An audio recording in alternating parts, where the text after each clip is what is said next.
Emilia Kidissa Ngokama, présidente de l'Union des femmes des médias du Congo. Bonjour et bienvenue sur le plateau. Merci beaucoup, Madame Sarah. Voilà. D'abord, avant de prendre notre sujet principal, Emilia Ngokama, l'impact de l'intelligence artificielle sur une presse libre. D'abord, le thème général de la célébration de cette journée internationale de la liberté de la presse, informée dans un monde complexe, l'impact de l'intelligence artificielle sur la liberté de la presse et des médias. Est-ce que l'IA apporte une plus-value dans l'exercice de la liberté de la presse? Certainement, lorsqu'on voit les outils que l'IA offre, vous l'avez bien nommé, que ce soit au niveau de la collecte, au niveau de la diffusion, au niveau du traitement de l'information, eh bien c'est une plus-value par rapport à la liberté de la presse. Ça donne plus de liberté, par exemple, au niveau des créations de contenu, mais aussi une liberté que le numérique offre pour créer aujourd'hui des médias dédiés ou encore axés qui sont totalement en ligne.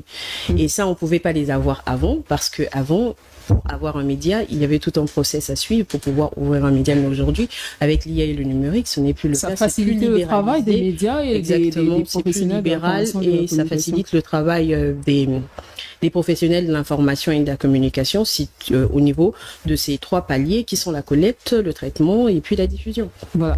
Hormis le fait que vous soyez la présidente de l'Union des femmes des médias du Congo, vous êtes journaliste au Dépêche Brazzaville. Exactement. Ça, c'est le cas, par exemple, de votre média. Exactement.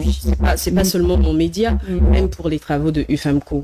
On a besoin, on utilise des outils, on se fait former. J'allais insister sur le côté de formation parce que tu peux avoir de l'argent pour te payer des outils, mais si tu ne sais pas les utiliser, eh bien, tu n'en bénéficies pas. Le défaut avec le Congolais, c'est qu'on est plus consommateur que créateur.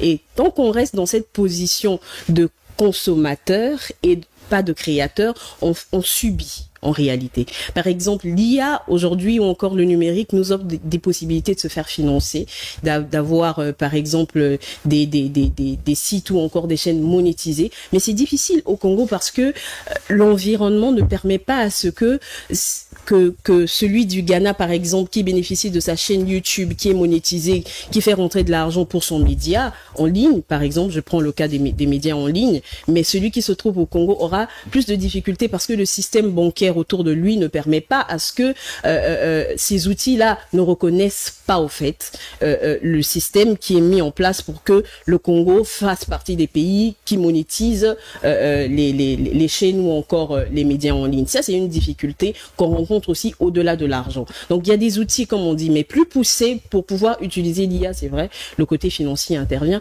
mais il y a aussi le côté de la formation, ou s'approprier de ces outils, l'adapter à notre réalité, compte un peu plus parce que quand c'est adapté à notre réalité, ça prend en compte notre précarité.